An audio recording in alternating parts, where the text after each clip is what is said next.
Alam mo ba na muntik nang mabuwag ang SB19 bago pa man sila sumikat?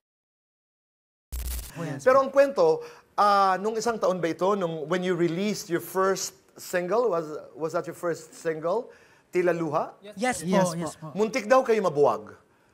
Ano ang kwento? Sa totoo po niyan, kasi po, more than almost 4 years na po kaming nagte-training. And in those years po, yung performing career po namin, ganito lang po yung takbo. Nagpa-plateau lang. Plateau lang po. So, Pero ganun daw sa Korea. Opo. 4, 5, 6, Yes. 7 years bago talagang inilalabas. And then, we know that here in the Philippines, sobrang hirap po ng Tama. buhay. Financial problem, family responsibilities. So parang kami po, napanghihinaan na po kami ng loob. And dumating po dun sa point na parang masyado nang matagal to, wala namang nangyayari sa atin. Sumuko na tayo, parang ganun po yung nasa isip that namin. was the story. Opo.